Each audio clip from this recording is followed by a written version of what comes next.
by the same token, we were ranked pretty high in terms of town spending on police and fire. I'm not looking to, get into a feud, but just so, people here are aware of the fact that the school system has been careful stewards with your money, and that it's not as though they had the same money everybody else had to start with and blew it on bad spending choices. That the town has come up with certain spending priorities, and that's another issue to look at in terms of where you're going to find money for schools. Mr. President?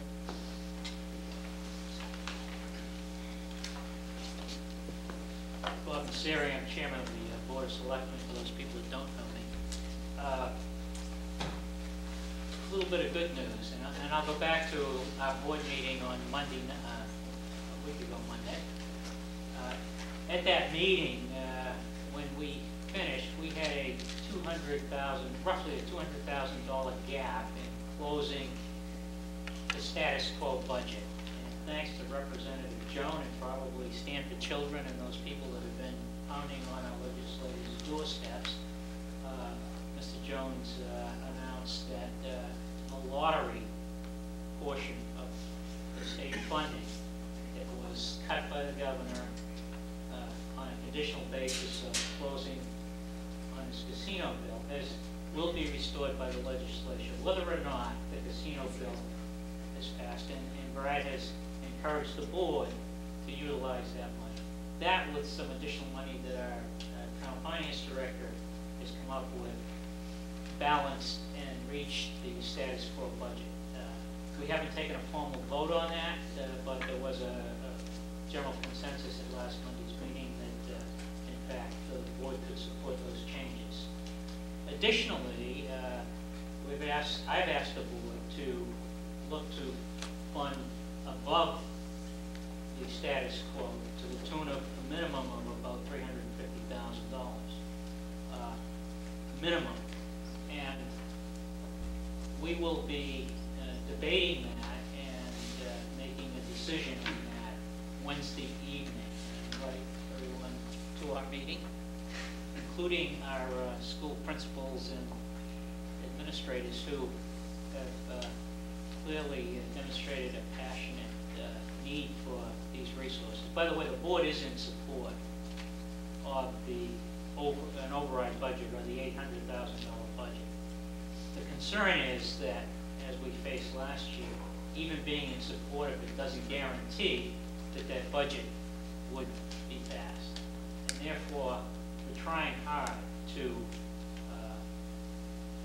provide additional funds into the budget in case an override doesn't pass. I need some help. The board has different ideas of how to achieve these goals. And one major issue has come up associated with the fact that in our phase there have been a lot of citizens demanding restoration of the Wednesdays, which is the art, the music, the physical education.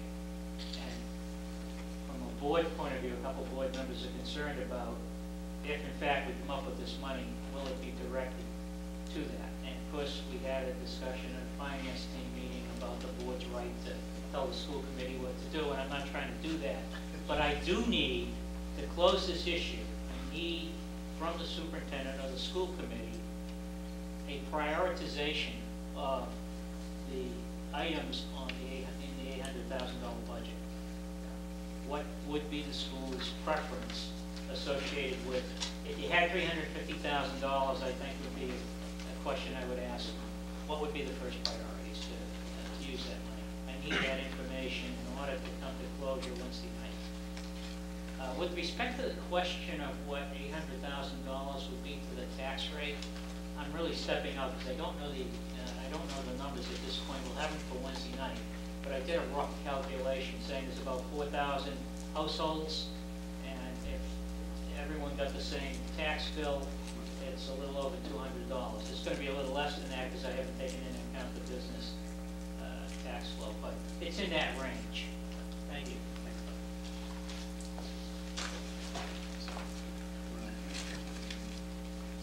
Well, we'll get to the priority thing. We're just going to let it other. Sure. Some up in the back. One up.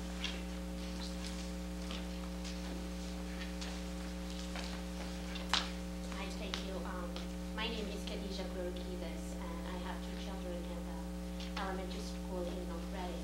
I want to hope one day I'll stand here and say the same thing as other parents said, that they've been here in North Reading for all their life, or they've been here for 15 years. I just moved in here last year, and we love North Reading already.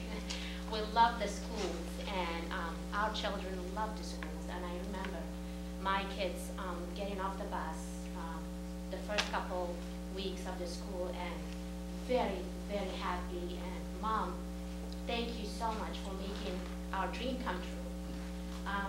And that really showed in the equality education they have received, and I can certainly see that going still this year because of the support and the continued effort from the staff, the teachers, the administrators, and I really hope that the reasons that brought us to North Reading as a family will keep us here, and that's quality education. Thank you. Thank you.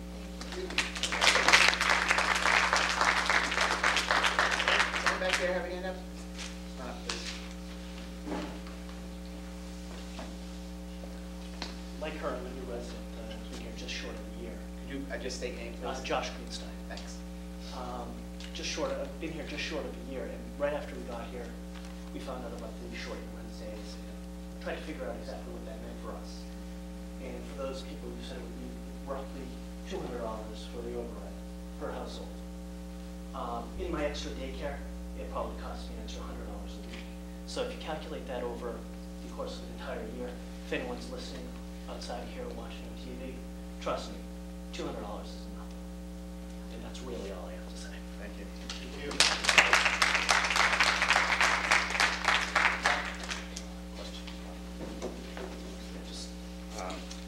Jeff Simons.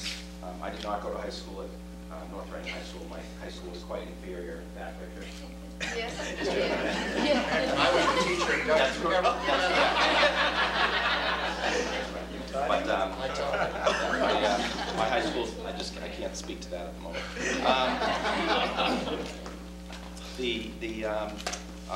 Something that probably people may not be aware of but ought to be is some questions for your principals and Christine while you're here is the impact that for the past couple of years and without this additional budget might have for children with disabilities. Been very involved with this for 15 or nearly 20 years now, and can attest to how many changes have taken place over the past few years, so much for the better. You know, having worked with Sean's predecessor, Pam Christodoulou, and Dick and John and Christine, we've made just unbelievable strides in terms of adding both staff, dealing with class sizes, and just huge philosophical change to including kids with disabilities in the classroom for the good of the kids with disabilities, and I would certainly add for the good of the town as a whole. But as I look at some of the things, I'm just wondering, and I'd like to get your impressions on how much this might be unwinding, just in terms of staffing shortages, in terms of class size. Watching a Chronicle show the other night, a school person called the increase in number of cases of kids with on the autism spectrum an epidemic.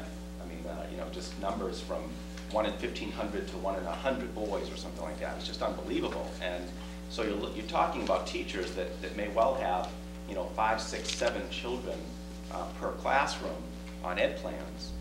So I'm curious about a few things. One is, just anecdotally, what sort of changes have you seen in the past few years that might be unwinding the tremendous progress we've made here over the past 10 or 15 years? And Chris, I just wonder if it's kind of similar to the comment about kids deciding to go to private schools. You know, I just wonder what the town's facing in terms of parents coming into town and just demanding outside placements for students with disabilities, increase in legal expenses, everything that's involved with, you know, defending those cases and that sort of thing. So I'd like to get your impressions on changes you've seen over the past couple of years as well. far as the inclusion model, and I'll speak to our school, we have the 2 special educators, and as we move forward, when I first arrived, a lot of the services for special education students were pull-out, which meant students were pulled from their general education classroom and received remediation or specialized instruction in a learning center or resource room setting. Probably about 3 to 5 years ago, when we started working on the inclusion initiative and what that looked like, we redefined the learning center's teacher's role, and they began servicing more students in the general ed classroom, working directly with the classroom teacher, with the exception of clinical reading services or some other service that was really beneficial to pull out of the classroom. My team is fantastic, and for the past 3 years, we've talked about, okay, how this model would work so much better with additional support, because you could spend so much more time not only meeting the time required by the individual education plan, but then talking about the best for all students and what we're doing in our classrooms. I don't know how long, and I've been able to maintain it at some level. I've had to pull back how much time they were in. I'd say they're meeting the educational plans to the letter, but we had time where they were working with other kids or additional time because it was there. And with the increased identification and the number of students who need to be serviced, we're pretty close to having to go back to pull out, where I can now access 6 third grade students at one block than finding 4 different times to get into these third grade classrooms. It becomes a matter of time management and efficiency, but not the best interest of all kids. I'd like to make 2 comments. One is, when you increase general class size and you decrease services, your special ed population goes up. And those kids who are kind of on the edge, who could make it if they were in a reasonable class size and the teacher had good accommodations and good skills, they could manage that child. When you tip it into the balance of a class of 30 and you're adding more and more special needs kids, it doesn't work. And those kids start to have more and more difficulty. And you can ask just about any special ed director, decrease regular ed, increase special ed. And there is a direct proportion between the 2. The difference is that special ed services are phenomenally more expensive.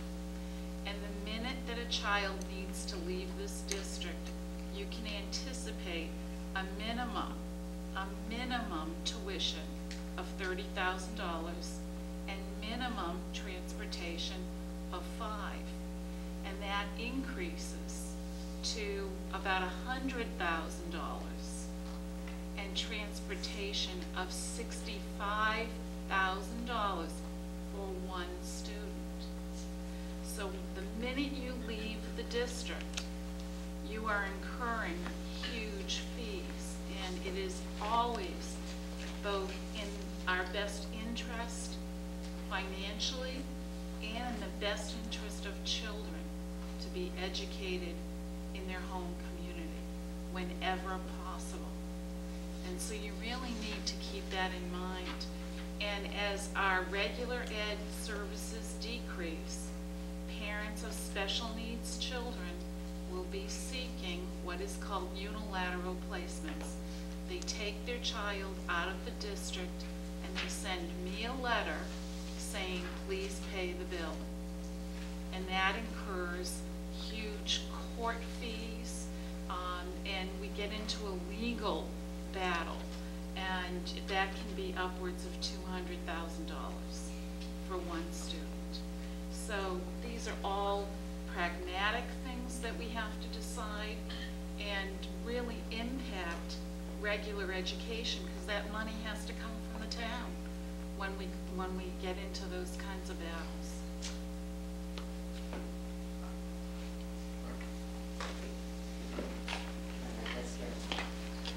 Hi, Lori Capizzuto. What a ball of wax. First, I want to thank you all, the